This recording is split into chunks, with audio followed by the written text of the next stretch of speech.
In the beginning of the parsha, we really, it's interesting that, since we met last, we had celebrated the conclusion of the first book, which is a cause of celebration. In fact, we call that celebration a siyum, a conclusion. A siyum of learning is so significant as a party, as an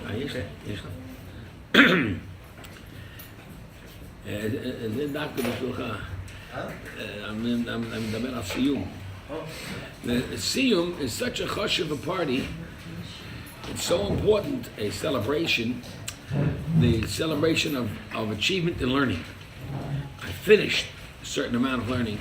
It's so important that if, let's say, it's the 9 days before Tisha B'Av, and we're engrossed in sadness because the fast of Tisha B'Av is upcoming, and it's the fast of the destruction of the Beit HaMikdash.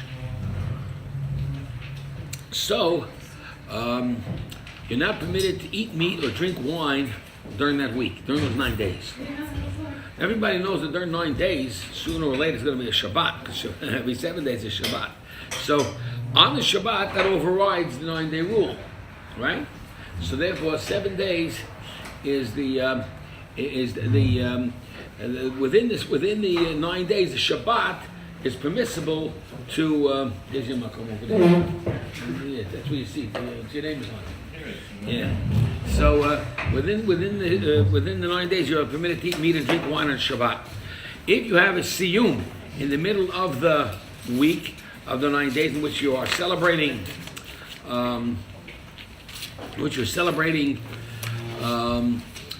let's say the completion of a book of Torah, a book of the Talmud, a book of Chumash, whatever.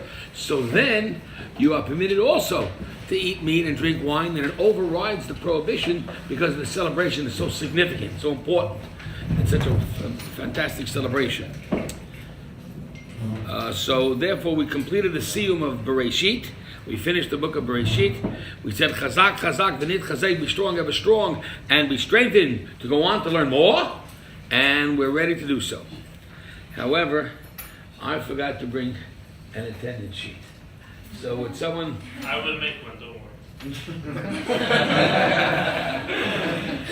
Great tell. אני לא הייתי שמח. Great tell how.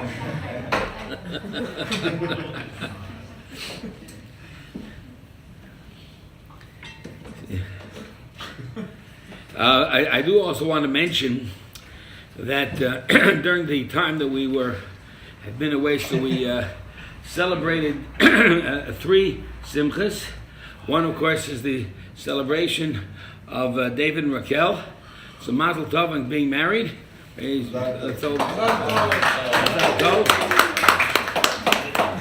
And also a Mazel Tov to Troy and Natalie, Ruth and Yaakov, and they got married, and also Kobe and Greece got married. That's correct. So we have 3 wonderful simchas, and we have one coming up. Shai and Trisha, Shai and Yael, Bezrat Hashem. Everyone's invited. Don't even bother with the invitation.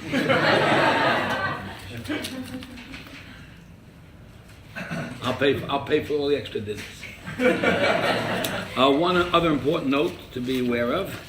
Everyone knows about our very wonderful friend Raquel. I can't spell the last name, but Raquel Aguila, what's her last name? What? Argueta? Right. So she's been taken ill seriously, and that's a very great concern to us. Wonderful. Start it off. Yeah. Get to work. So, you know that. How many people remember Raquel? You know, she's everyone knows, right? And she's. Visit her every day, brother. Well, you do. She's a darling, darling lady. We love her greatly, and She really did have suffer a serious setback, but she's a walking miracle. She's mama. If you want to see, she'll be coming back maybe within a month or so. She'll be released from the hospital hopefully next week, and it's really a serious matter. We all pray for her. Her name is Rachel Bat Sarah, and please include her in your prayers. She's very dear to all of us, and her boyfriend from Las Vegas came in and was there by her bedside, and she's doing real well. She's getting better, and that's a real. But as I say again, it's a miracle. This was serious. This was a serious matter, and Baruch Hashem, we're happy to report a great recovery, and as I say, it's miraculous. And we were really, really concerned, a lot of us, and we're very grateful to Hashem. And it's another example of Hashem's wonderful bracha and great miracles. So, we now begin Shmot.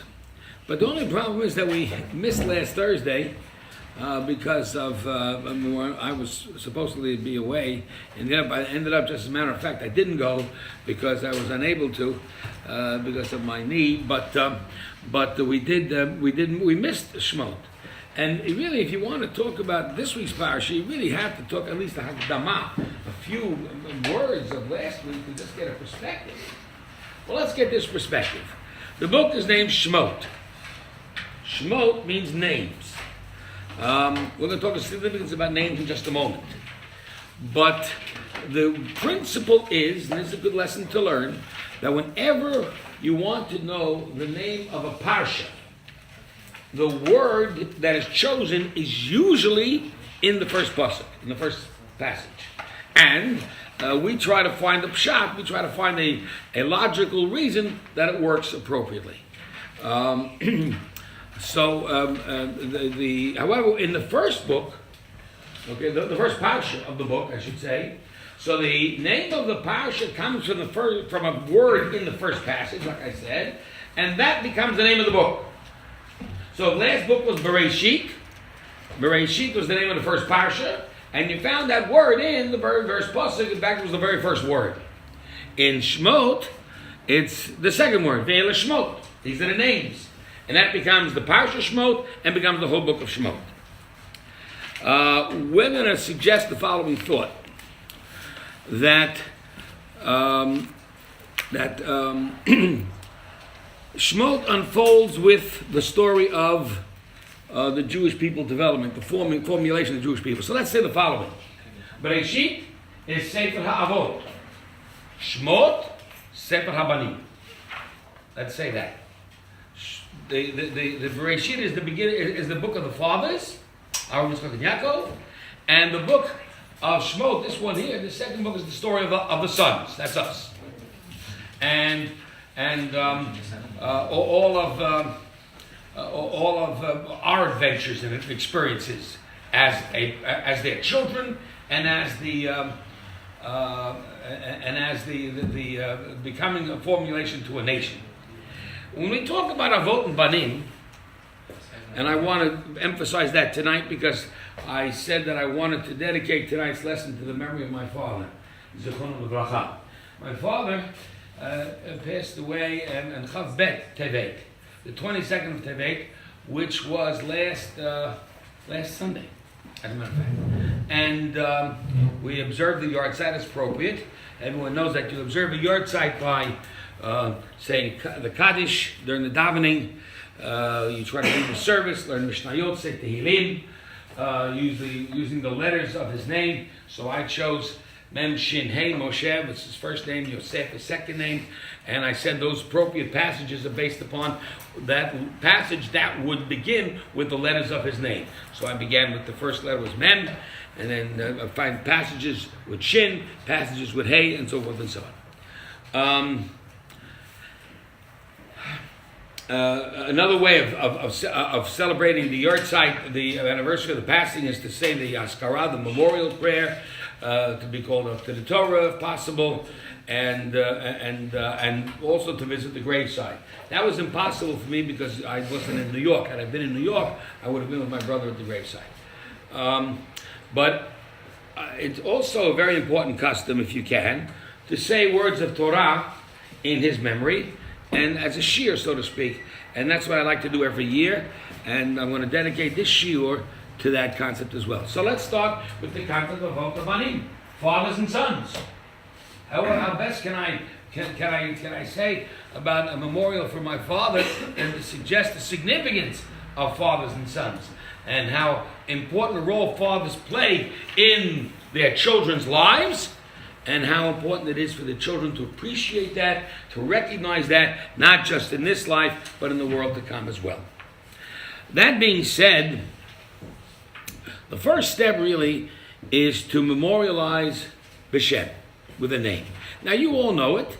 I mean, every time you send Askarada, for instance, you call the person by the name. You say, what's the name of the person who passed away? So that this way the person is properly identified. And identification by name is extremely significant.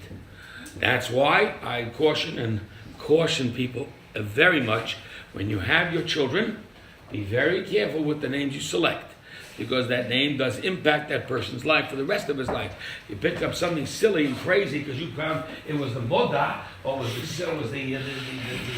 the time of the fad of everyone choosing this name or that name, or some kooky name. And then the problem is that 20 years later, when the young man or young lady becomes 20 years old, and it really is a kooky name because the fad is no longer in that way, and that bodes for not a lot of seichel. And that doesn't you're not doing your child any favor. So be very careful, very cautious. Now we, Baruch Hashem, celebrated, I don't know if I told you, but we celebrated a baby, right? Our baby was born 3 weeks ago, I believe. And we named the baby after my wife's sister, Michal, which is very significant, very special. But Michal, Allah Shalom, passed away very young. She wasn't 60. And it was a big loss for us. But the custom is, if you do give a name to a new baby of a person who you want to memorialize who passed away young, the idea is to add another name to it. That's the concept. So we added the name, my daughter added the name Atara, which means crown.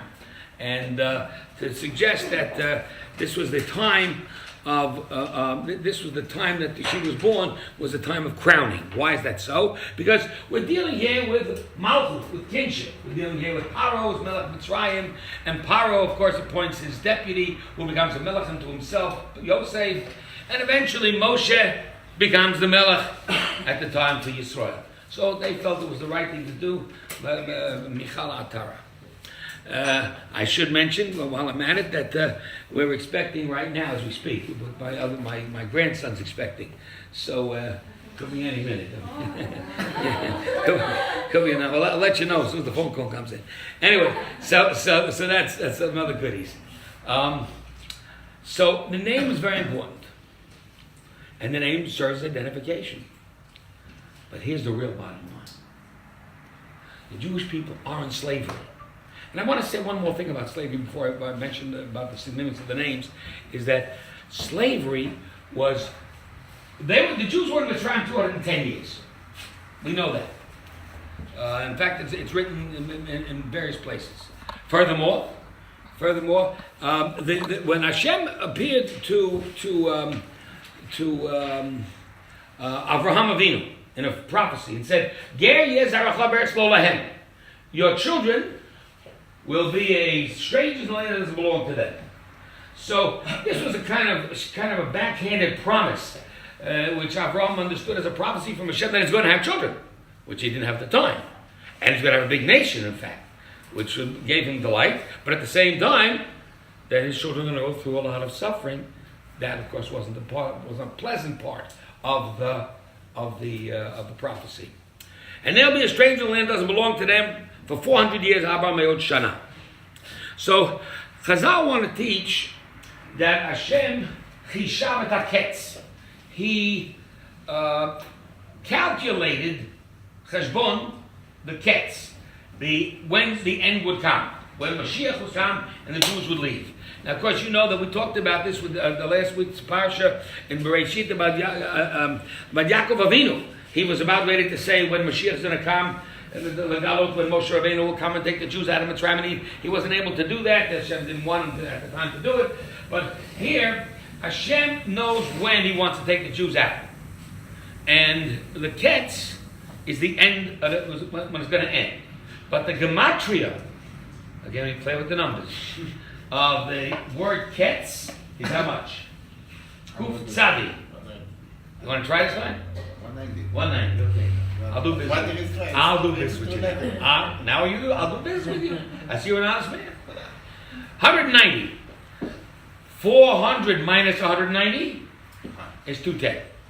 So once again, the 210 seems to be the years they spent in Mitzrayim. See, here's how it worked. The 400 years were, the first 190 was while the Jews were in Eretz Yisrael, from the birth of Yitzchak, through the birth of Yaakov, through the finally coming down to Mitzrayim. That was 190 years. In other words, they were still in the land that didn't belong to them. Eretz Yisrael didn't belong to them, it belonged to the Canaanim, to the Canaanites. Eretz Yisrael did not belong to them. So they were strangers in a foreign land. They went down to Mitzrayim. They were also not so, it wasn't their land either. In fact, it says, Hashem told Yaakov, Redu Mitzrayim. What's a Redu? Go down. Mitzrayim is south of Israel. Go down. That's besides the fact that it's probably a general Yerida anyway to go to Chutz La'aretz, right? You know about those guys? Anyway. Right? Anyway, the word Redu. What's the gematria of Redu? Go down. Reish Daled Vav. Man, that's it. Redu. Reish Daled Vav. Okay, 210. So what we learn here is that they were in a land that doesn't belong to them for 190 years. That's Eretz Yisrael, but it didn't belong to them yet. Look at the master. Okay, so once again, they went down to Mitzrayim, but before they went down to Mitzrayim, it was 190 years. The Ketz was between Leidat Yitzchak, when Yitzchak was born, until they go down to Mitzrayim. And the land doesn't belong to them. They don't own Israel at the time, and they won't until they come back under the leadership of Yehoshua. Meantime, they go down to Mitzrayim, Redu, go down to Mitzrayim, 210 years, the gematria of Redu, right, is the numerical value of the word Redu. They were 210 years in Mitzrayim. Of the 210 years in Mitzrayim, the shibud, the actual slavery, was not right away. When Hitler and Max Shlomo Zichroi took power in 1933 in Germany, he did not right away start with pogroms and oppression and prejudice against the Jews. Slowly but surely, right? Until he got all the people onto his side. In fact, it wasn't until 1938, with the event of Kristallnacht, the night of the broken glass, when they broke all the windows of the shuls and the shops of the Jews, that they began to really become like a government ruling to go and oppress the Jews. So you got to get into it. So to get the Jews to get into shibud, you got to work it out where everybody gets involved. You got to brainwash the whole German nation. Right? That's the right thing to do. It's a wonderful thing to do. Civilized people should break synagogues. Civilized people should break shops. Civilized people should hurt and harm people, including children. Right? And that's you got to brainwash them to do that. So Mitzrayim is the same thing. Paro tries to get the people involved. So the Torah says in last week's parsha that the Jews became very many, very plentiful. Plentiful, the Torah says, "U'bnei Yisrael paru, vayishatzu, vayatzmu, b'mod ma'od." I'm doing right. Paru v'ravu. Okay. Paru v'ravu. 6 words to explain how they multiply. Paru v'ravu, vayishatzu, vayirbu, vayatzmu. No. So I got it wrong again. Hold on, let me get it right. I want to do business. Okay, paru. No, but it's only 6. Let's take a look at it then. Okay, let's correct it. Why are we playing games? Let's take a look. Okay, the very beginning of Shemot is in the Chumash here, page 2. Okay, Paru. Take a look here on page 292, verse 7. The 7th the seventh pasuk in the 292:7, right? Page 292, pasuk Zayin. Ubnei Israel, the Jewish people, paru, vayishatzu, vayerbu, vayatzmu, b'me'od me'od. 6 words to describe how they multiplied. What does Chazal learn from it? 6. What are we taught? We're taught that every woman had a pregnancy of which they had 6 children in one tummy. Well, the men don't think much about it, but the ladies got impacted by this. 6 children in one tummy. Shisha b'keres achad. What's a keres? But men have a small keres. The women have a larger keres. So anyway, 6 babies in one pregnancy. Chazal also teach that each and every baby was full to term. Let's say an average 7-8 pounder. And furthermore, that each baby was healthy and complete and full of all 10 fingers and all 10 toes. Baby was just beautiful. So the Bnei Israel is multiplying at a rapid rate, and there's this tremendous amount of quantity of Jews. To be able to understand how much Jews there were in the time at the time, we have to know that there was at least, the Torah teaches, 600,000 Jews that left Mitzrayim and stood at Har Sinai to receive the Torah. But those 600,000 were only men. There had to be an equal amount of women, at least, if not more. Because remember, when Paro made a decree against Jewish babies to be thrown into the sea, the decree was against boys, not girls. So, as the decree, as the amount of, so now we understand that there was 1.2 million Jewish adults in Har Sinai that left Mitzrayim.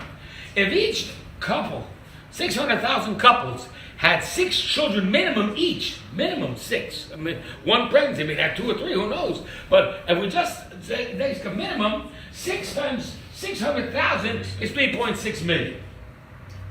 3.6 million, I'm not even asking you how to count anymore. 3.6 million plus the 1.2 million adults is 4.8 million, which is at least, and that was only up to the age of 60. So anyone over 60 was counted as the elderly. There was at least 200,000 of them. That's a total of 5 million Jews that left Mitzrayim. And under 20 also. What? Under 20 now. Under 21. No, we talk about the under 20s, let's say being the Shisha B'keres Achad, the 6 babies. So you're in about 5 million. We're assuming as a minimum number. Which is close to the number of the state of Israel. Right, Now, like, right. But remember one more thing. This is the next number I'm going to tell you is going to knock the socks off. Listen carefully. You got it? 5 million, right? Got it there? Okay. Got a calculator there? Yeah, they took the calculator. Okay, take your calculator now and multiply this. 1/5 of the Jewish people in Mitzrayim got out. Okay. That's 20%. 4/5 did not get out or go out. They did not want to go out. So let's say, I mean, for instance, let's say Mashiach came tomorrow. Let's say, Bezat Hashem. And Mashiach said to all the Jewish people, let's go home to Eretz Yisrael. How many American Jewish people who are comfortable in their home in Encino, or in Agura, or in Tarzana, or in Northridge, with their 3-4 bedroom homes, right? And their swimming pool, and computers, and VHSs, and of course, don't forget, they're slaves. Everyone's got a maid. Everyone's got, right? Who's going to want to go? You want me to go to Israel? Mashiach. And wait a second. And he giving me a 2-bedroom apartment in Jerusalem? What? I got a 5-bedroom house over here in Agora. You want me to go what? Believe me, no joke. A lot of people would not be interested in going, which is kind of sad if you think about it. But understand that 4/5 of the Jews did not want to leave Mitzrayim. 1/5 left. If the 5 million represented only 1 out of 5, that teaches you that there were 25 million Jews in Mitzrayim at the time. Now, if we understand that, take a look now at verse 8, page 292. Vayokom melech hadash al Mitzrayim. A new king arose in Mitzrayim, as Shelo Yadat Yosef, that he didn't know about Joseph. Why is it important for me to know that he didn't know about Joseph? Because he's going to come up with some nasty things about Jews. And how can you do that when Joseph saved your country?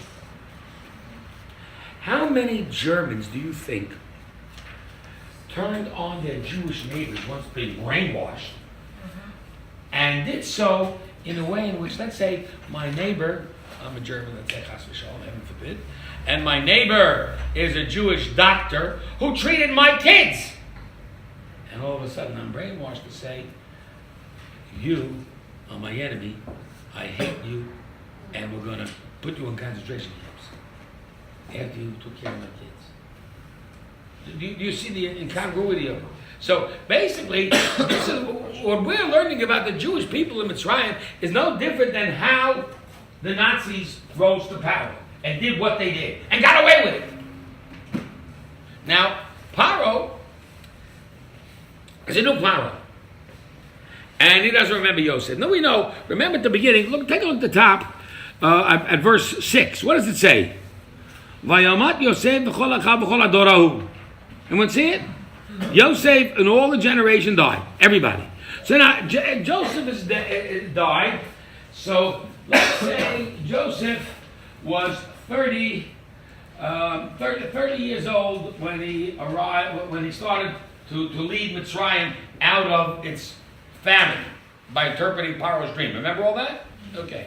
So now, he died. We know the last passage in Bereshis teaches you, if you want to take a quick look, it'll tell you in page 288, it'll say, the last pasuk, page 288, pasuk Chavav, the last passage in Bereshit, it says, Vayomat Yosef ben 110 shanim. Yosef died, he's 110. That means he's 80 years in Mitzrayim. Right? 80 years. Because he started to save Mitzrayim, he's 30. The king Became the king. So now, for 80 years, the Egyptians are harming. Oh, look who's a good friend of mine. Sneak right in. For 80 years, are the Egyptians going to hurt the Jews? No. Who's in control? A Jew. Right? Yosef. The Egyptians are not going to hurt us one bit. Yosef dies. Okay? Now remember, we're going to spend maybe 210 years in Mitzrayim. And we said that, right? 190 before and then 210 in Mitzrayim. Of the 210 in Mitzrayim, 80 years, there was no suffering.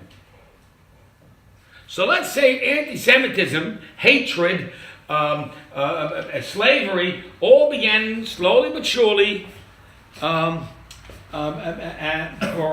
eventually became full-fledged slavery for 110 more years for 130 more years in Mitzrayim, right? First 80 were pretty quiet. Everyone's happy. Jews, everyone likes Jews. The Goyim like the Jews like the Goyim. And then 110 years later, 80 years later. Sorry to confuse you. 80 years later, Yosef dies at 110, and now slavery begins. And it will last for another 130 years, till 210. So during these 130 years of slavery, it can't be argued that it was direct slavery right away. I mean, again, it happened slowly. Let's see how slowly and how smart Paro was. Well, for a starter, he's telling the people, we've got a lot of Jews here. They're multiplying. Like rabbits, like shrotzim, like reptiles. In fact, the Torah is going to teach later on that the Jewish women were so quick in their deliveries, it wasn't time for the midwives to come and try to kill the babies. And that's how the midwives were able to make an excuse. We can't kill the babies because the women are giving the birth too quick. But by the time we get to the baby's born. So we understand here that that Paro, and the people look around and say, yeah, look at all those Jews around here. God, the way you turn is another yarmulke. The way you turn is there's all these Jews and all these shuls and all these kind of strange in the community, in the neighborhood, you know. I mean, they're nice people for the most part. I mean, keep to themselves, but they're not us. What do you think some goyim say in America about the fact that they walk down a Jewish street and see no Christmas lights? They're nice enough people, but they're not us. What are they doing here? I mean, every other immigrant to this country does celebrate December 25th, but us. We're noticeable. And we're noticeable not just on December 25th. We're noticeable all year round. Now, some people are nice and say, okay, well, they're different. And I'm sure everyone says we're different. And frankly, that's fine. I mean, and, you know, if you're trying to convert, and if you're not fine with it, forget about it. Remember, you're different. And people are going to tell you different. And maybe some people will just whisper behind your ear. Whisper behind your back. But in any event, the point is that Paro is getting the people riled up. So take a look, please, at verse 9. Vayomer Lamo, he says to his people, these people are larger than us. There's more Jews here than Egyptians. He says, Hava Yischak Molo. Let's outsmart him. Let's outsmart them. And the use of the word lo instead of lahem, Chazal want to say maybe they're trying to outsmart God also, so to speak. And it goes deep into the subconscious. Maybe we'll explore that in a minute. But clearly, Paro wants to use chokhmah, nitchak malo. We want to use wisdom here. We just can't, harm Jews. People say it's not humane, it's not moral, it's not this. We got to get the people riled up somehow. So he gets them riled up, and he says, take a look. I hope you have a chumash in front of you, because that's the best way to learn if you want to see it. I mean, otherwise you have to believe me. That's pretty big.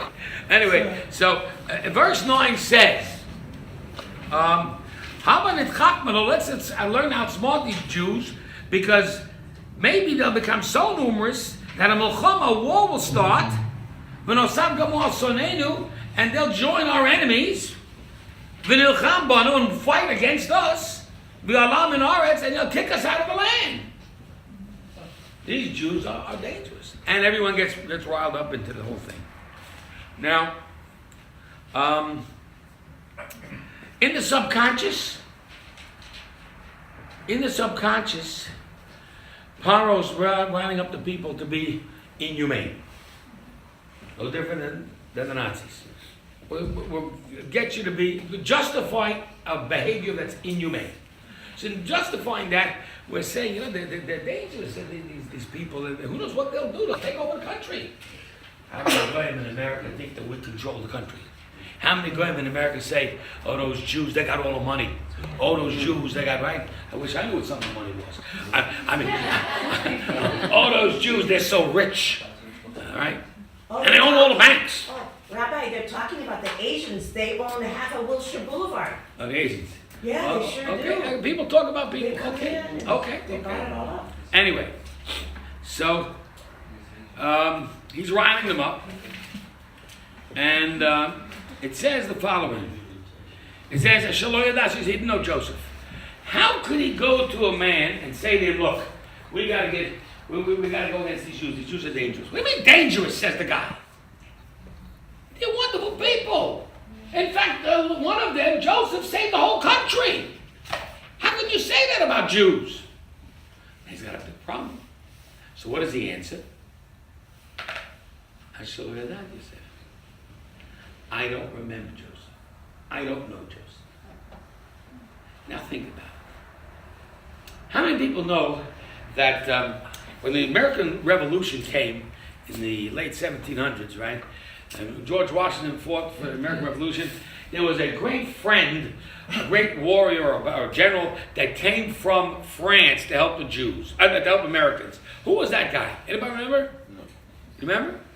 You look it up. That's cheating. Okay. It So was the answer. It was financed by the war. The Right. American But there was a special guy that came from France who became an American hero. We His all name. know the name for sure. After you say that, everybody say. Okay. Okay. His name was Lafayette. Lafayette. Now Lafayette has a number of high schools and colleges named after him all over America. And a toy company. What? A toy company? Okay, Lafayette. Now Lafayette, it means that America owes a debt of gratitude to the French. America owes a debt of gratitude to the French. Maybe now, people, you guys have forgotten it because you didn't learn history good enough. But anyway, the reality is that everybody knows who Lafayette is. I mean, how do you not know who Joseph is? If you're an average Egyptian, you know that you were subsidized by Joseph for 7 years of famine. You know that you ate because of him and his people. And now you want to turn on his people. So he's got to do a real sales pitch. So his sales pitch is, well, the Jews, you know, they're too numerous, they're too different, whatever. And he wants to say that I think we should commit atrocities. I think we should commit terrorism. We should harm people. But it admits it's inhumane. It's immoral. So he says, you're right. But let's understand that the way to approach this is to realize that all morality is, let's say, if you're afraid of morals and stuff like that, maybe you're afraid of God even, maybe, don't worry. Hava nitchak balo will outsmart God. Lo, him. He'll outsmart God. Well, God, you know, and we know that God punishes if you behave inhumane, but we know that God only punishes, will never punish, let's say, with water. God will never punish with water. Why not? Because he made a promise to Noah that what? There'll never be another flood, and it'll be, and there's a rainbow to prove it. So he says, don't worry about it. Because I'll tell you that God's promise never to bring the flood is only on the, is such that we can, if we want to find a way to harm Jews, the best way to do it is water. Because why? Because God promised that he won't harm the world again with water. The rainbow's there to prove it. So let's throw the Jewish babies into the river. But what he didn't understand is that God's promise was that he wouldn't destroy the world with water. But he could destroy one singular nation with water. And in the end, who did he destroy? Mitzrayim. With what? With water. With which water? Yam Suf. He drowned them all. That's the point. So, generally speaking, this is the subconscious view of people who are trying to develop a legitimacy for inhumanity. In the end, he does something even better. The Torah says that the later on it'll say, in fact you can find it if you want to, here it is right here, in verse 13. Vayavidu Mitzrayim et Bnei Yisrael, they made the Jews work beparech. What's a parech? What's a perach? The salesman. Salesman. First year. That's a great word. Salesman. Yeah. That's a new word in Hebrew. Yeah. First year of them, Rabbi. So what these salesmen are saying is that parech itself means work that's unbearable. So Chazal wanted to define unbearable work as work that has no purpose or has no end, and you're just miserably afflicted on a mental level. But they also want to learn that the word parech comes from the word, it's a combination of two words, perach, mouth that is soft. In other words, let's slowly, but surely, and convincingly, and gently convince not only Israel and convince the Egyptians to enslave the Jews, but convince the Jews to be willing to be enslaved. So how did they do it? So Paro went on national TV. In Mitzrayim. 2, 4, and 7, plus all the cable stations as well. Major address from the leader of the nation, ladies and gentlemen, and here is Paro. Paro takes the mic and he says, we got to outsmart these Jews. The Jews are a problem. We got to find out a way to do it. But, ladies and gentlemen, I am now appointing a new rule in Egypt, in Mitzrayim. We want to build big cities, Pithom and Ramses.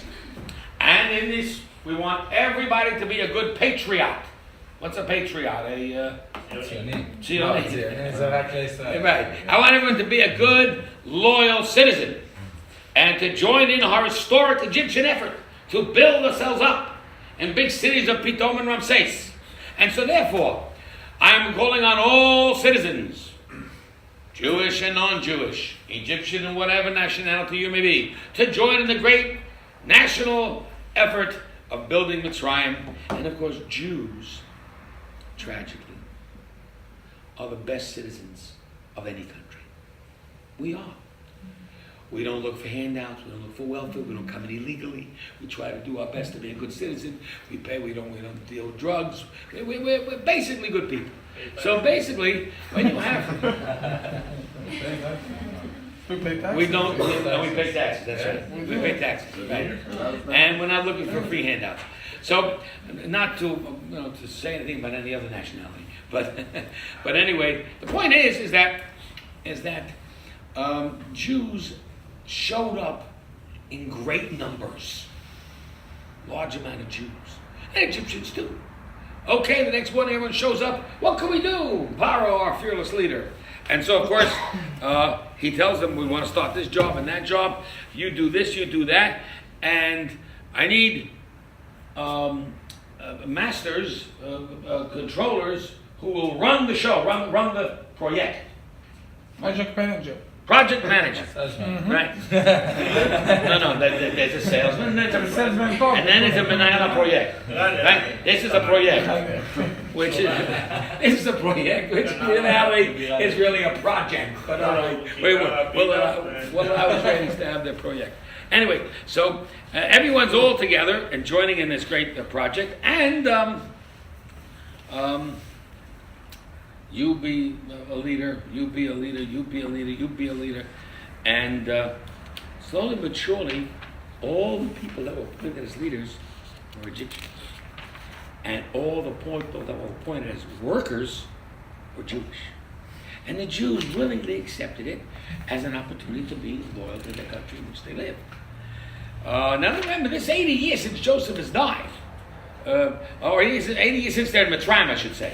Joseph has just died, but they're 80 years in Mitzrayim. What do the 80 years do to a group of people that try to stay isolated, but do have to become part of the culture somehow? A little bit of assimilation creeps in. A little bit of assimilation. Very, very softly, very gently. There's a little, right there's your seat, right there's your name's on it. Softly and gently, right? The Jews assimilate every little, little bit of the way. Because we have many rules that suggest nowadays against assimilation. How many people know, for instance, if you're working for a company X or company Y and they have a Christmas party that you can't go? It's a law, you can't go. Some want to say, if you want to delve into the halacha, that 3 days before December 25th, it is permissible. Because it's no longer really a party for that holiday, it's more of a holiday season or whatever. But the point is, there are rules of staying separate. Well, our kosher rules help out a great deal in that regard. Shabbos helps out in that regard. But the whole idea is to try and stay as isolated as possible. But it really is hard to be that way. I mean, if you were in school, for instance, and you were a young Jewish kid in class, how would you feel? You're isolated, this, that, and that. Everyone's having this good, grand old time, singing jingle bells, and you're doing something else or whatever. Or how about just being you're the only fat kid in class, and everyone calls you fatty, and you're I mean, seriously, I don't mean to be funny, but I mean, seriously, I mean, you're the isolated kid. Everyone wants to be part of the group, accepted into the group. We used to have a game in Brooklyn. It was called, we were rough kids in Brooklyn. We had a game in Brooklyn called Who wants to join the Bush Club? So we would gather 5 kids around, 6 kids around, and we'd say, and we would say it loud enough to make everybody jealous. We're not letting anyone in our club, the Bush Club. That's where the big bad boys of the Bush Club, blah, blah, blah. So one kid comes up and says, please let me in the Bush Club. Please. So we make him beg about 10 minutes worth. You want to join the Bush Club? Okay, fine, we accept you. Oh, he's so happy. We picked him up, threw him right in the bushes. That was terrible. I mean, God forgive me for what I said when I was young. I hope that kid forgives me. I mean, no one wants to be isolated. So that I think we took him out. I would tell you rougher games, but it's not for now. Anyway, the idea is that no one wants to be isolated. No one wants to be accepted by the group. It is hard to maintain an isolated Jewish identity, even for adults. Forget kids. Even for adults. So, of course, and I have campaigned this for the last half a century. I've campaigned Jewish children do not belong in a non-Jewish school. Unacceptable, untenable. It is an absolute must that a Jewish child must receive a Jewish education in a Jewish school that's an Orthodox Jewish school from grade kindergarten through 12. After that, he's well-grounded, well-seasoned, so forth and so on. He may want to go into yeshiva a little bit more, maybe he want to go to college, whatever it is, but at least he has been well-grounded in his formative years amongst his own and has developed a pride in his identity to the extent he does not put on costumes on October 31st, but rather on Purim. You get it? Okay. So the Jews begin to assimilate. And this is a part of their assimilation. What can I do to help the government? And they become enslaved. Because slowly but surely the taskmasters, the leaders who are whipping people into shape to work, step back, and they're the Egyptians, and the Jews move forward, they're the workers, and whack, whack, whack, and the Jews are all enslaved. And by the time you turn around, we got a massive Holocaust going on. Now, it's not murder, so to speak, not I'm killing everybody, but it's pretty horrible. Now, to jump a little bit and to suggest the following. As time passes, the Jews do not really hold on a lot to their Judaism. They really don't. I mean, Jews in Europe, up until the time of the Holocaust, what was the percentage of religious Jews? No, it goes to zero, but it was less. There were more non-religious Jews. How about in the Sephardic countries? Nearly the same. Maybe a little bit more. I think the Sephardic countries were a little bit stronger. But at the end of the day, the Jewish people over the last, until the beginning of the 20th century, well, the vast majority, everywhere they were not religious. What's the vast majority of Jewish people in America today? Not religious. Not religious. So let's understand that this has happened because of what is simply put an unusual situation. What's an unusual situation? Jewish people living outside of Jewish land. So the best we can do is send our kids to Jewish school. But in Israel people also. Oh, but that's now. That's now. Yeah, right. Okay? When they built Beit HaMikdash, it's a whole lot different. Let's understand that we have to view today purely on a Galut level. We cannot view Eretz Yisrael as anything else but Galut as well, frankly. Because it's really not Jewish the way it should be. I mean, I just read an article where they voted. There was a whole big fight in the Tel Aviv municipality. They want to open up stores on Tel Aviv on Shabbat. So one of the members of Knesset stood up and said, "How is it shayach? How is it possible that the people that gave the world the notion of a rest day in the first place should be opening up stores on Shabbat? Bizayon, disgrace to us." But the point is that we get really assimilated. We get into Egyptian culture. Now God takes the Jews out. I'm sorry. Would you say that them participating in building these edifices for Egypt is a pagan ritual? I mean, Yeah, these part are of it. You can say, different for pagan sure, cities. for sure. Let me go further then. The Jews are taken out of Mitzrayim. Let's fast forward, skip, right? And we'll talk about that in just a minute. Hashem takes the Jews out of Mitzrayim, and they're at the Yam Suf, they're at the Red Sea, the Egyptians are coming, and of course we're going to talk about that in weeks to come, and God splits the sea and the Jews are saved. And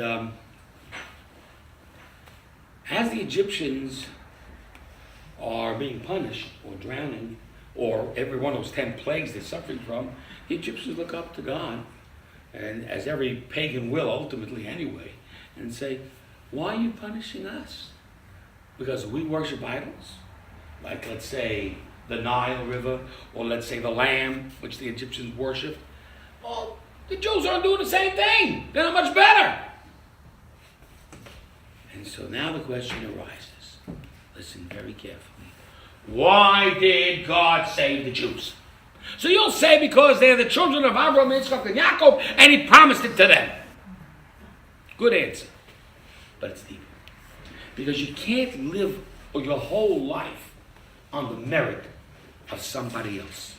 You can't live and expect to be shown favor because your father and your grandfather and your great-grandfather were very fine, outstanding religious Jews. Guy comes into my office and he says, "Today אני חופשי, אבל הסבתא, של סבתא הייתה רב גדול במרוקו." What does that mean to me? So your great-grandfather was a great rabbi in Austria. Big deal. I mean, very nice. I appreciate that. But what are you? You can't stand on the merit on the. You can to some degree, but you got to do something yourself. Here's what the Jews did. Listen carefully. The Jews maintained identity, nevertheless, and isolation, nevertheless, despite their involvement in the non-Jewish culture of Egypt, with three things. Three things, shalosh shinu, that they never changed. They never changed their names. They never changed their language, and they never changed their garments, their clothing. A Jew looks a certain distinctive way. You know how a Jew looks, how a Jew dresses, I mean, you can tell a Jew. I mean, like my mother, she's living me well, tells me all the time, son, I can tell you a mile away, right? or I'm going to let's say to maybe to Sacramento to do a wedding. So the guy's coming to pick me up. What do you look like? What do you think I look like?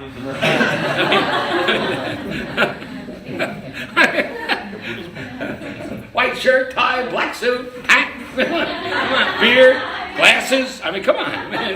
It's a giveaway. It's a giveaway. So a Jew has to look like a Jew, but a Jew also has to speak Jewish. Lashon Kodesh, Hebrew, Ivrit. And it's really important because many of us are well trained in our native lands with our foreign language. So good. Jews in America speak English. Jews in France speak French. Jews in Spain speak Spanish. Or in Mexico, whatever. The point is that what unites us then? Hebrew. Singularly.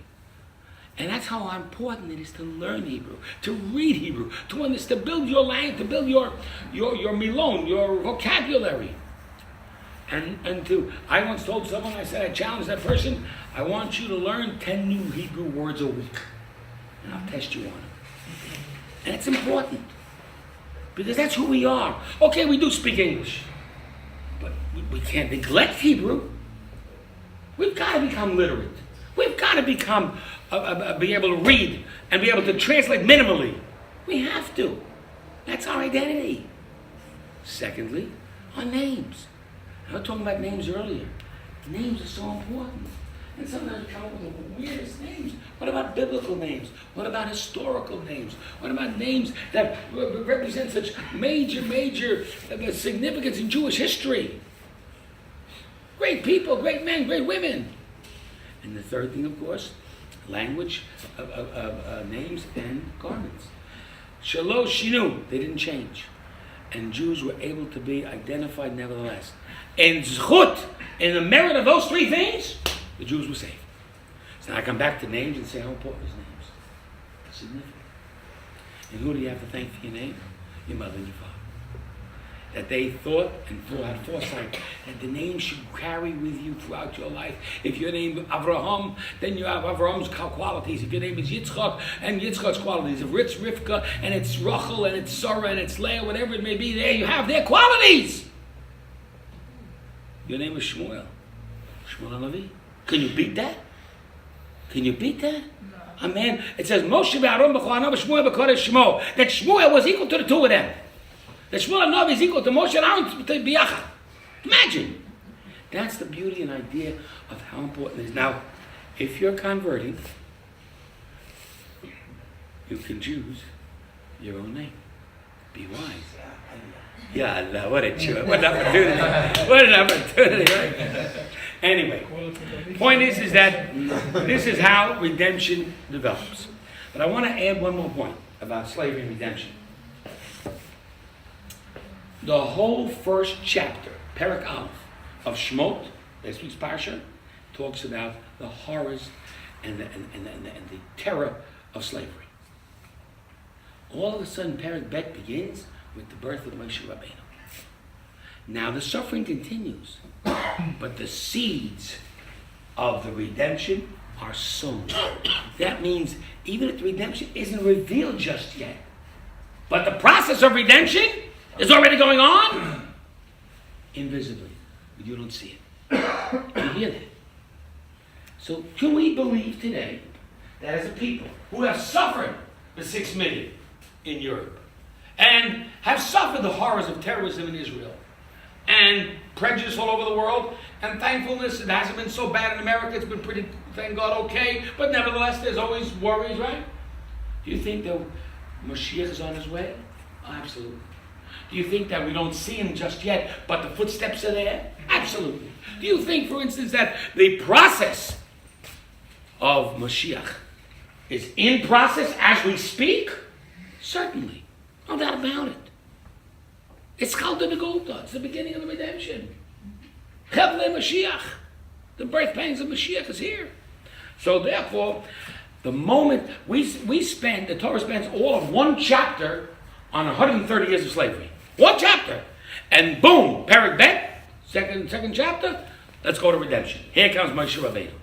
Let me tell you a little bit about Moshe Rabbeinu. We know that Moshe Rabbeinu was born, but it says Vayelech ish mibeit Levi v'gach bat Levi, that this man from Levi came and married this daughter of Levi. It was his aunt. Married his aunt. Okay? The funny thing about it was that why did the Torah tell us that he went and then he married her and took her? Because they remarried. Because they remarried. Chazal teach that they divorced. Why did they divorce? Because they said, Lashav anu om amelin. We're working for nothing. Let's ask a question. During the 6 or 7 years of the horrors of Europe and Holocaust, during the 40s, do you think Jewish people were getting married in the concentration camps? Do you think they were having babies in the concentration camps? Why would you bring a baby into this world? Why would you get married for? And think you're a family or something? Life is horrible, miserable. This is not a family time. This is not time for celebrations. What, should we have a big wedding? We should have a big wedding in the middle of the Holocaust? What, are we crazy? And they divorced. And she had a daughter, they had a daughter named Miriam. The great heroic Miriam. Miriam walks up to her father and says, with all due respect, Father, Gezeratcha yoter mishel paro. Your decree of, because everyone followed you, you're the leader, right? Everyone got divorced because of you. You're worse than Paro. I'm worse than Paro? Yeah, because Paro decreed death to the baby boys. By you divorcing mother and everyone else divorcing, there's no babies at all, not even girls. That's far worse. Who knows? Besides, you're a tzaddik. When you make a decree, it can be upheld. Whereas Paro makes a decree, it can be overturned by Hashem like that. And thirdly, he said, listen to this. Even if chas v'shalom, heaven forbid the baby dies, but the baby had a few seconds in this world and has therefore a full share in olam haba. in the world to come? Do we understand the value of human life, of Jewish life, of bringing a baby into the world? Even if heaven forbid the baby dies, the baby has had a share. So therefore, you understand now how we appreciate our parents, our mothers and our fathers, and what they did for us, particularly our mothers, in terms of caring for us, bringing us into the world, nurturing us and caring for us and so forth. Well, he looked at his daughter and said, okay, you're right. And then she said, I predict. I had a prophecy. She was the world famous Miriam Hanaviyah. She was a prophetess. She said, I have a prophecy. I promise you that the baby you shall have will be Mashiach and take us out of Mitzrayim. Well, the baby's born. A couple of things about the baby's birth is really, really unusual. Number one, the whole house or tent where they lived in was filled with light. Why? Because the Torah says that the baby was born, he made Tov, he's good. When is the first time that the Torah used the word Tov? By the creation of light. The whole house lit up. Secondly, he's born circumcised. Thirdly, he's born prematurely at the age of 6 months. At the age of 6 months of gestation, right? So now, she hides the baby for 3 months with not a problem. Because the Egyptians are not going to come to bother her until the 9th month. At this point in time, in walks the third month is over, and now they don't know what to do, and they come up with a plan to put the baby in the basket in the water. Hopefully, Hashem will save the baby.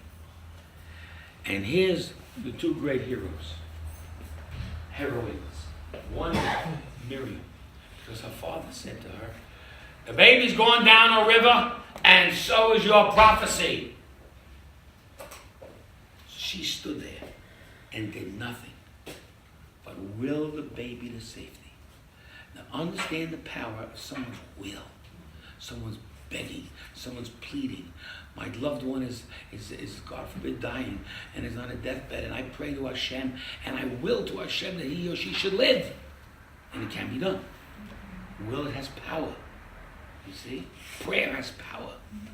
So Miriam stands there and does not move. That's what the Torah says about Teitat Shama.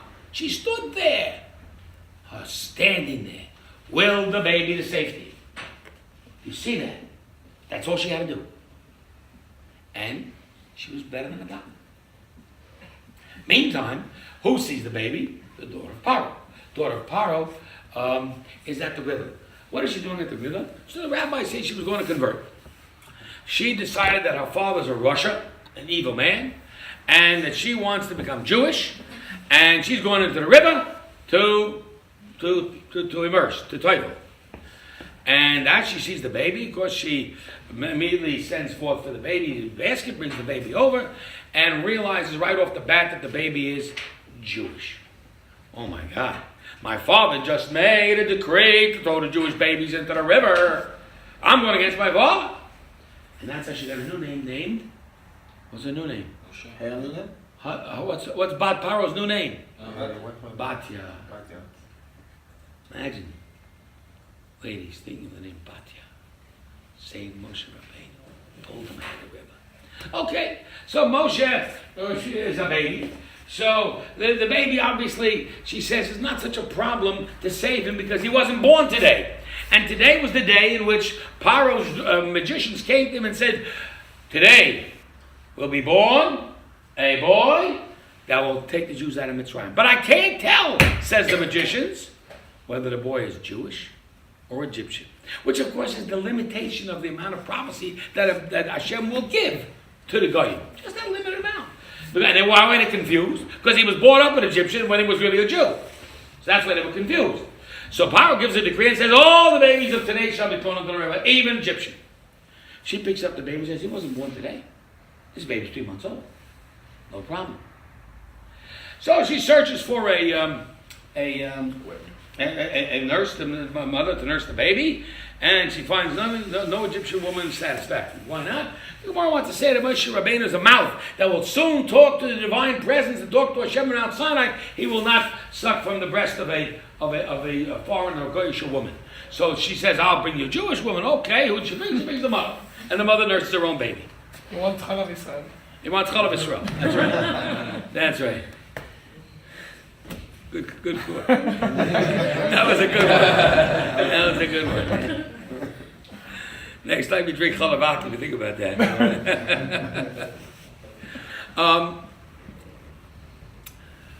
This whole idea, of course, is teaching us the value of family, the value of marriage, the value of having children, and the value of what our parents do for us. And that's the whole thrust, the whole idea of what saved us in Mitzrayim. We didn't change our language, we didn't change our names, we didn't change our clothing.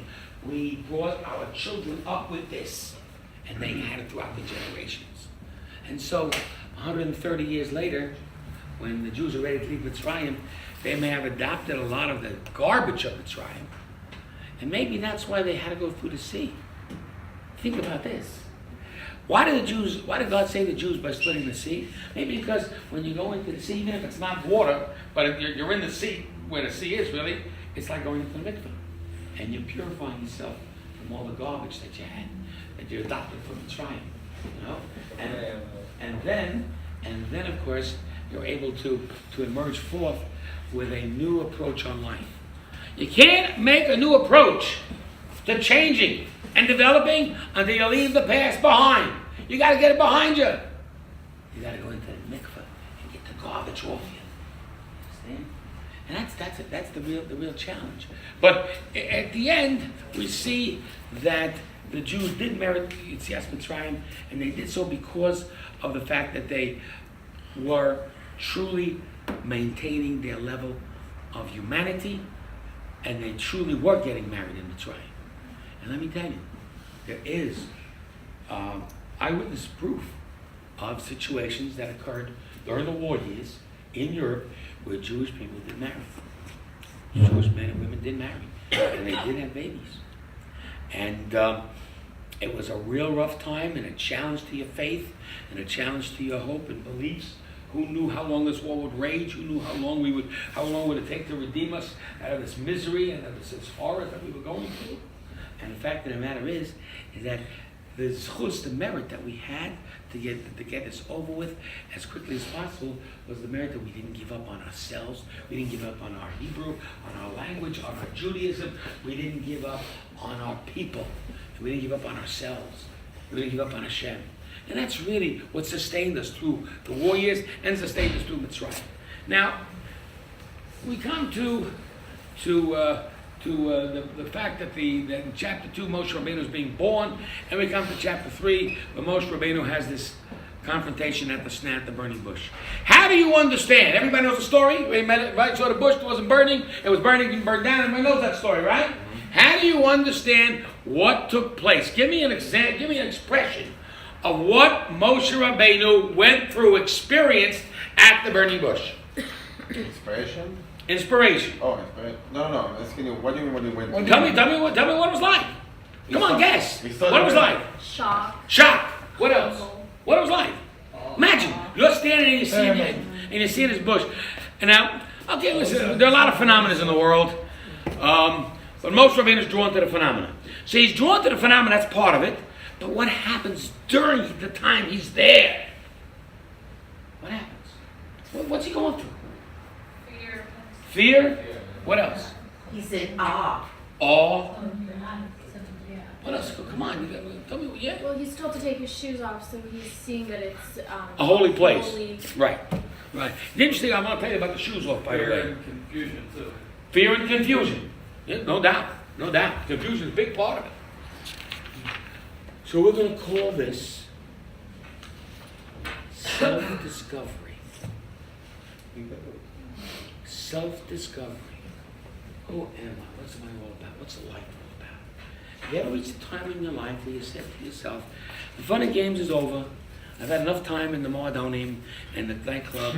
I've had enough time in the in the games that they play and going out on the town, going to the malls and smoking weed, whatever it is I'm doing. I had enough time of that, right? And I want to just find out, what is life all about? Is there any reality to all this? Is this all a joke? Is it serious? What's real? What's meaningful? What's lasting? I can tell you one thing, smoking weed ain't lasting. That's for sure not.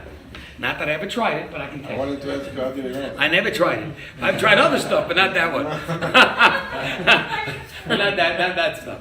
Anyway, I mean, at the end of the time, you say, I want to find some answers.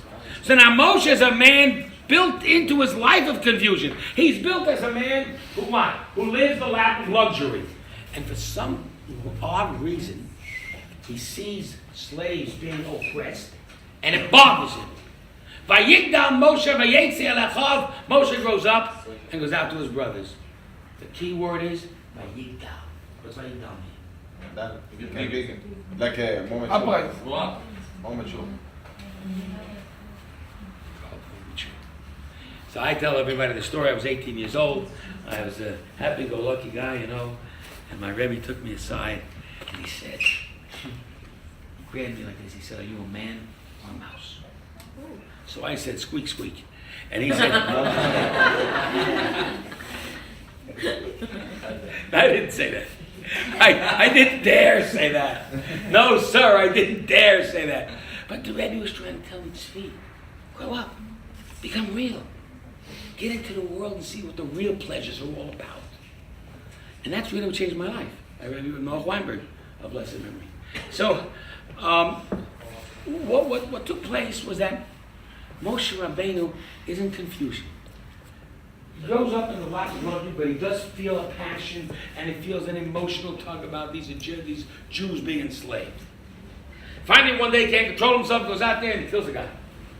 Well, Paro wants him dead for sure, and you know Paro, by the way, had already had suspicions about Moshe before. Anyone remember that story? Who remembers the story? I do. Huh? The claw. Yeah, right. So he was playing one day, maybe 6 or 7, in Paro's court, and he put Paro's crown on his head. And the magician said, "Watch out. This guy's going to take over the kingdom." Say, he's a baby. Let's test him. So they put him in a room, they put him with coals, and they put him with jewels. Now, Moshe Rabbeinu is a nice, smart Jewish boy. What does he do? He goes for the jewels. So, of course, they're going to kill him. So the Malach pushes him to the coals, goes a little too close, singes his tongue, and he became a stutterer. Kvad peh. What's interesting about the story is that they told the same story about a fellow, a nice family, has a lovely child, and the child seems to be going on the right path, but the child's tempted by temptations here and there, you know, and there's a lot of confusion about this child, and the parents don't know what to do with this kid. So they give him the Moshe Rabbeinu test. They put him in a room together with a chumash, with some schnapps, and money. Let's see what he goes for. And he went for all 3. Oh my God. So they said, "No problem, he'll become Chabad." They love money, they love drinking, and they love the Chumash. Listen, I told that joke over to various Chabadniks, they love it. They love the joke, they adore it. Anyway, so Moshe Rabbeinu, you understand, he moves forward and he has to leave town. But as he leaves town, and he's saved from Paro, and he runs away to Midian, the moment he gets to Midian, he sees these shepherds doing what? Oppressing. There are male shepherds oppressing female shepherds. Why these shepherds are female is a good question. But be that as it may, these are 7 daughters of Yitro, and he sends them out to do the shepherding, and he sends them to take the sheep to the well to get the drink, and Moshe Rabbeinu finds himself at the well. Because I'll say he was impelled there. The Gemara says he was impelled there subconsciously. Why? Because he had a sense, again, a very not clear, but hazy sense of his past. I'm Jewish, I think. And if I'm the children of Abraham, Yitzchak, and Yaakov, if I recall correctly, Yitzchak got his wife by the well. And Yaakov found his wife by the well.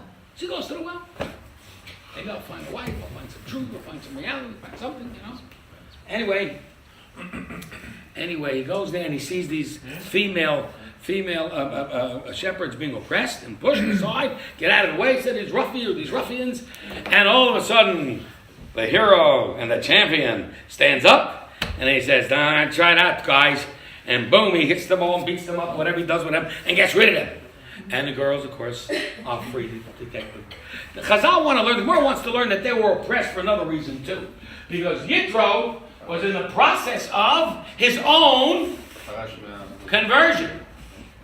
Yitro, we'll learn in weeks to come, was a major league convert. But Yitro had a problem. He was a priest of the other religion. The Abba of the priest. He was the priest of the priests. And when he defected, it put the entire religion in jeopardy. So the religion said, beat up him and beat up his daughters. And that's what they did. But Moshe Rabbeinu, the story is, again, who is this champion of justice? Who is this Superman, Batman, who stands up for justice and for all the oppressed? Moshe Rabbeinu, big M, you know.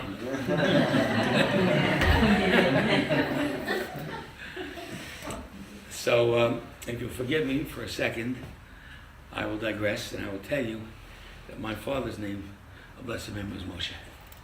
And he was a hero to the oppressed.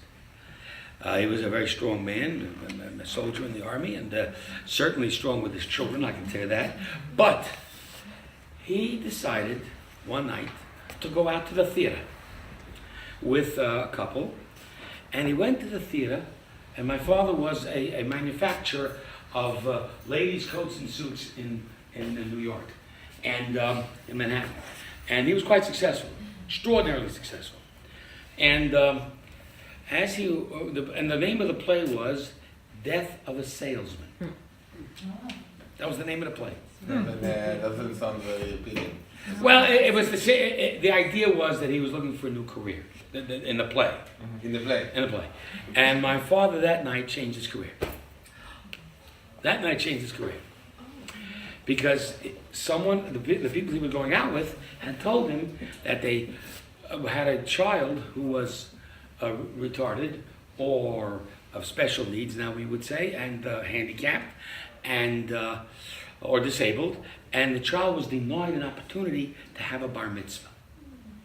Because he was, in those days, back in the 50s, back in the 60s, I mean, they looked funny, they looked deformed, they looked this, they looked that. People were very frightened of seeing people of that kind, and they stayed away from them.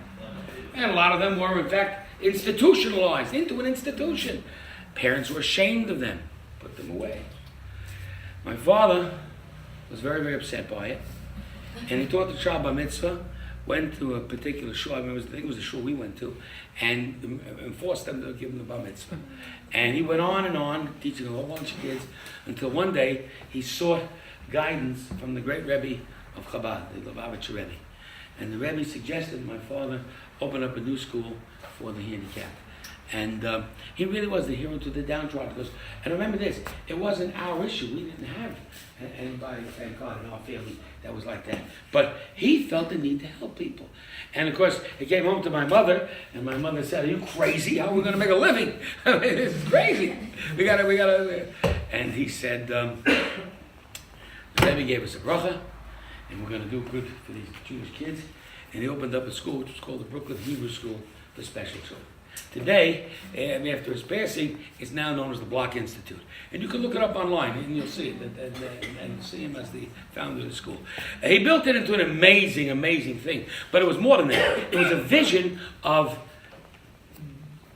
giving rights and opportunities for people who are neglected or ignored. Now, in those days, everyone was fighting for civil rights. I mean, the black movement had developed, and all the minorities were fighting for their civil rights. And there was major issues and marches and demonstrations of Martin Luther King's and everything. And my father championed the rights of across-the-board race or religion for children who did not have or not granted an opportunity for an education or a Jewish education simply because they were limited in their intelligence or limited in their opportunity or ability. And so he built this school.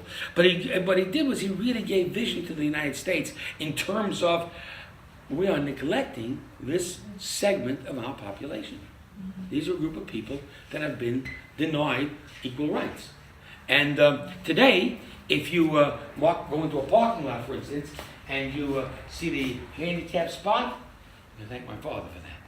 And if you go into a bathroom and you see a larger stall for the handicap, that's a wheelchair or whatever, you can thank my father for that too. Now, the truth is that his vision went all the way up to government. He lobbied in the New York State government and Washington to try and get people to in fact, he had a meeting with Bobby Kennedy at the time because Kennedy had a sister who was also was also handicapped. And the point was that there has to be an awareness of people that are being harmed or ignored or neglected. And that's really, I said over on Shabbat when the yahrzeit was about my father in terms of his vision to help these people whom he stood up in the middle of nowhere with no apparent reason to champion their rights and be a hero. Now Moshe Rabbeinu did the same thing. I mean, what do you have with these girls?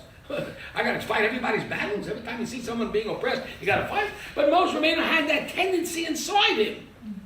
It was a certain sense of compassion, a certain sense of feeling for people who are defenseless. It was an instinct. Yeah, it's an instinct, right?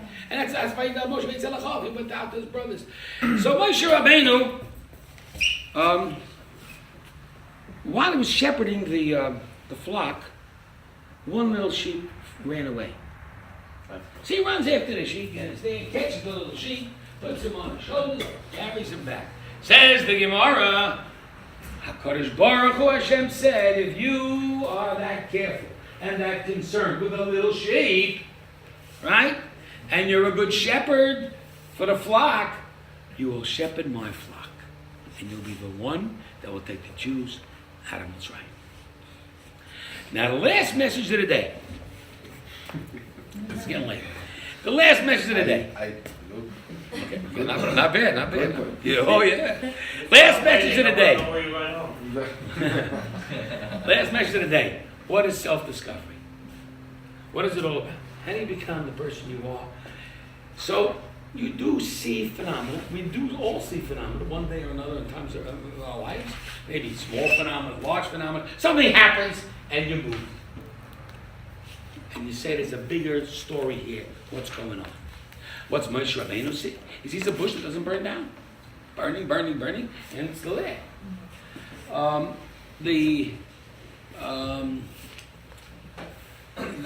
The idea of not burning or not burned down is in the Hebrew is called Eino Ukal. So Yiddish-speaking people would take those. Yiddish takes a lot of Hebrew and makes and says it very fast, and doesn't give it a lot of nekudot. This is why we don't understand it. Right, that's why I don't understand the word. Anyway, I mean the right. So a person says Lamashal. He says in the word Lamashal. What's Lamashal mean? Lamashal.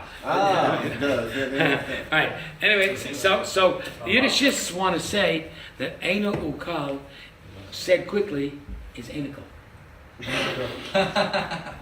You may think that's funny, but let me tell you something. You know what Einikel is in Yiddish? An Einikel. Wait. They say the word Eino Ukal quickly. Say Einikel. What is an Einikel in Yiddish? Who knows? Anybody? So I'll tell you. You won't believe it, but you know what it is? Pita. It's a grandchild. Why? It's a grandchild. What's it mean? It means that if you see your children having children, and you see the continuance of your teaching, the continuance of your legacy, the continuance of what you brought your children to the world for, you see a grandchild, right? You know things are moving on beyond you. You've accomplished something. You've brought to the world a child that brings into the world another child. This tells you that there's an eternity to you and eternity to your message. If you're able to bring up your child properly so that he's healthy or she's healthy enough to have a child. And that he's or she's healthy enough up here to realize the importance of marriage and children, then you've done a good job. And the moment they are born, the grandchildren, then the Minchas Chinuch says, now you first completed the mitzvah of having children. So now understand that the idea is, I'm looking for a reality. What's a reality? More than what's in front of my nose, more than the physical world around me, and more than the 85 years that will be allotted to me. I want to see a reality beyond that tells me truthfully that my life in this world has been worth living. And so, when you see a grandchild, you feel that way. What you're looking for is nitzchiyut. What is nitzchiyut? Eternity. I'm looking for eternity. I'm not looking for money, wealth, power, pleasures, fun, games. I'm looking for something that will last. Even last beyond me. זה נכון, בבקשה, זה נכון. אומרים את הסייף שלכם. גזונדק. He's a graduate of Rabbi Block courses. אתה יכול להגיד את זה גם מהר יותר. We'll teach you a course in Yiddish. Look. So, at the end, Moshe Rabbeinu is looking for that. Gesundheit. They just do that on purpose. לא, They really sneak on purpose or what? זה לא מזלגי. He's just trying to get a rise out of it. He's just trying to sneeze for that. Well, Always. Always like this. First time. Moshe Rabbeinu, you understand, has lived a life of confusion. Brought up in the lap of luxury in the palace, feels for his brothers, runs away to Midian, and has no idea what he's living for. None whatsoever. And he's married, and he has 2 kids, and he has no idea what he's living for. And says the Ramchal, Mesilat Yesharim, the Yesod of all of life, the foundation of all of life, She'et Bareh Etzel Adam, that a man gets clarity what he's living for. What he's living for. It's all about. And so, one day Moshe Rabbeinu is going about his business, like everybody else, every other simpleton in the land. Go to my job, do my job, take care of the flock, come home, see the wife, see the kiddies, put on the TV for a couple hours, and then that's all his life is all about. I mean, think about it. The vast majority of people all over here, simplicity, have no awareness whatsoever what it's all about. And they're and they're generally good people, but totally in the dark, with their eyes shut. And so, and I might tell you, by the way, that the eyes shut is one part of the blindness. But the eyes shut when it's dark, it's even worse. And it's true. Anyway, so Moshe Rabbeinu one time, he goes and he sees this bush burning, and he says, is that a sign? Is that a sign? And you got to think about yourselves now. Have you ever had experience which tells you that I have that sign? Maybe it was me with my Rebbe. But think about it. Have you ever had an experience which gives you a sign? And says, I gotta explore this. And so he decides, and the Torah says this, the Torah says that Hashem saw that he turned and moved to come and see it. And that impressed Hashem to reveal himself to him. What does that mean? That means that the vast majority of other shepherds out there saw the same phenomena. Mm-hmm. But he was the only one. Only noticed. They all noticed it. He was the only one that decided, I'm going to go and take a look at this. Now, by doing so, what did he say? He said, listen, at the end of the day,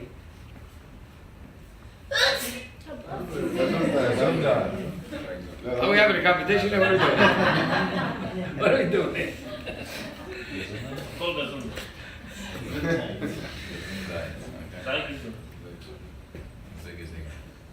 At the end of the day, the question is, I'd really like to take a look at that phenomena, but I'm busy. I mean, I got a job, I got responsibility, I got a wife, maybe some kids. You know, I'm a busy guy. I haven't got time for this stuff. I'm very busy. And Moshe Rabbeinu said, you know, my wife and my children have no meaning in this at all. Because if I don't know what I'm living for, what am I giving my wife and kids? So, wifey, see you later. Kids, see you later. I want to find out what life's all about. And when I do, then I'll bring back to you a different person, a different father, and a different husband. Someone who can share with you the experiences of truth. And I got to figure it out. So he goes to the bush, and he is ready to give up everything to find the truth. And that's what you have to be in this world. If you really want to know the truth, you got to be able and ready to give up everything. Nothing matters. Not your job, not your money, not your nothing. Not your wife, not your girlfriend. Rabbi, That's all that matters is what? was it the same truth that Abraham found? Yes. But let me show you the process now. So how come Abraham kept this and Well, Moshe will keep his too. But you got to be willing to give it up. You got to be willing to realize that we have a law. Here's a special halakha. You should know it. When you bring your little children to shul, which is a very important custom amongst our people, you see the little kids all the time in the shul, right? Okay. You're not allowed to kiss your children in the shul. Why not? Because you have to give more love to Hashem than your kids. You know why? Because who do you think gave you the kids? So you got to put things in perspective. So what happens now? So Moshe Rabbeinu goes 4 minutes. 4 minutes, mamish. 1, 2, 3, 4. 4 minutes. Watch out for this. Moshe Rabbeinu comes and God reveals himself. And God says, I want you to, I am Hashem, I want you to take the Jews out of Mitzrayim. And God and Moshe responds. But what's important here is to learn what Moshe's responses were. And you're going to learn there were 4 responses. And we call them the 4 questions of Pesach. 4 questions Moshe has of God. Each and every one of these questions, each and every one of us must have. And each and every one of us must have the right answer to them to be able to move forward in this life. And discharge the task that is upon us. And so Moshe asks the first question. Mi anochi, who am I? Who am I? To take the Jews out of Israel. Who am I? Moshe will then ask a second question. But before I give you the question, let me tell you what God answers him. You want to know who you are? You want to know the truth? You're nothing. You're nothing. Nothing at all. Without me. With me, you're everything. Without me, you're zero. So Moshe then says, okay, fair enough. Question 2. Who are you? So which teaches us that in the self-discovery process, before you look for God, look for yourself. I gotta know what I'm all about. When I figure it out and realize that God is part of the equation, then I say, okay, God, who are you? Teach me all about Hashem. So Hashem says, I am the eternal, who has the eternal power, and I can help you discharge the task that you are been commissioned for. So Moshe Rabbeinu says, okay, you want me to take the Jews out of Mitzrayim? That's my job. How do you expect me to communicate to the Jews? How can I even tell them who you are? And so Hashem tells him, look, first of all, let me tell you who I am. I am who I am, which means I'm the truth. I'm the reality of existence. Then he says, you want to know how to communicate with the Jewish people? The first thing you learn is don't be afraid and don't have preconceived notions of their negativity. Be positive. And because you have preconceived notions of negativity about a fellow Jew, put your hand in your pocket. Out it comes and it becomes tzara'at, leprosy. Why does it become leprosy? Because you spoke Lashon Hara against the Jews. You spoke Lashon Hara. Understand that that's not the way to communicate. So the third question is, who are the people around me? How do I communicate with mankind? Fourth question, Moshe Rabbeinu says, well, based upon all this, I think maybe Aaron, my brother, deserves the honor more than I. He's older than I. And Hashem says to him, truth be told, is that you're the man. But Aaron will be there to help you.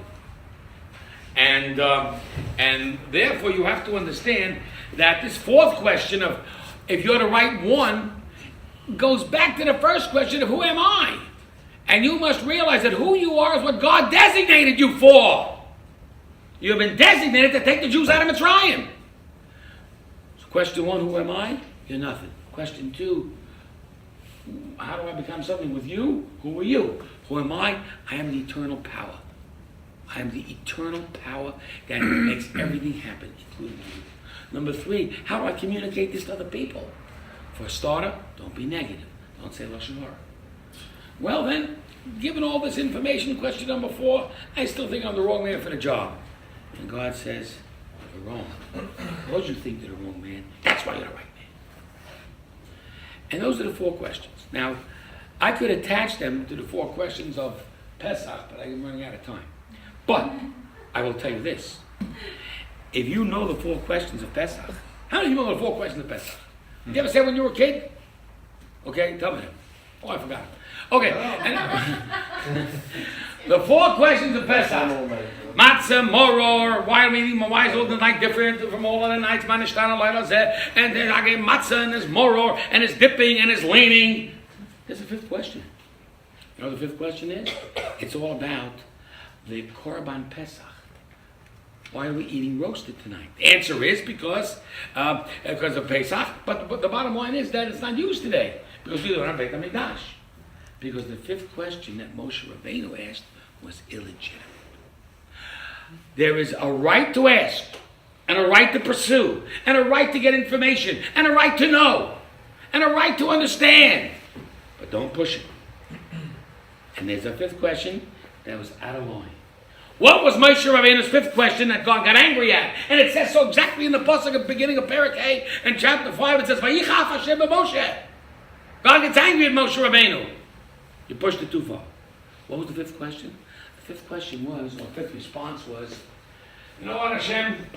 I know I'm you're designating me for the job, but you know what? I think you're better off with Aaron anyway. That was a little too far. I designated you. I proved to you that you're the one. And therefore, whenever God gets angry, remember this, a cosmic change happens in the world. And something about our life in this world, in its reality, changes. And here's the change that occurred. The change that occurred was that up until now, I was going to give you sole leadership of the Jewish people. Now, because of what you said, I will remove that from you, and you'll have to share it. And that change will be forever. Every other leader will always have someone to consult with. There is no such thing as a single autocratic or dictator leader. He's got to share. The Melech in Israel has to share with the Kohen. The Kohen has to share with the Navi, with the prophet. The prophet has to share with the men of the great assembly. This happened because Moshe Rabbeinu went too far. So God said, you will have to share the leadership with Aaron. And that's a cosmic change that occurs every time God gets angry. That occurs in the world, a change. Like maybe a tsunami or what do they call this, global warming stuff or whatever. Changes happen because of God's anger. So what we learn, of course, is that Moshe Rabbeinu asked four questions to discover his identity. And at the end of the day, every one of us has to do the same thing. You want to know who you are, what it's all about, what the truth is, ask the four questions. Who am I? Who are you? Who is they? And who am I in light of my destiny and my responsibility? When you ask those four questions, you'll know your truth. When you know your truth, you'll share that with the world, you'll share that with your loved ones, with your family, and you'll be the best you can be. And that's how Moshe Rabbeinu became Moshe Rabbeinu. That's how a little baby in a basket who who was brought up in the wrong place, became the right man at the right time. And so we're going to learn that the underpinnings of Geula are happening today, just like it was happening in Mitzrayim. And maybe invisible to us. Nobody knew in Mitzrayim, back in Mitzrayim, that Moshe Rabbeinu was standing in front of a burning bush, in front of a sneh. Nobody knew that. But it was happening. And when Moshe took upon himself the leadership and said, I'm going back to Mitzrayim to take the Jews out of Mitzrayim, the Jews in Mitzrayim did not know that either. And when he finally got there, and he told them that, they weren't so convinced either. So process of Geula takes some time. Just like the whole slavery took a process. But we'll learn more about that next week. But I really want to talk about next week are the 10 plagues. And I will talk about them in terms of why 10? Why not 1? I mean, God, what are we playing around here? So you'll find one more thing about this. You ever follow boxing? You ever go follow boxing? It's a very violent sport, right? I mean, I'm about to find out boxing. Right? So let me tell you something. Because of you. Every boxing match takes 10 rounds, unless there's a knockout. Well, let me show you that next week, in the 10 plagues, it'll be the 10 rounds between Hashem and Paro, and there will be a knockout, and they will go 10 rounds in any event. And you'll see that next week. Shabbat Shalom.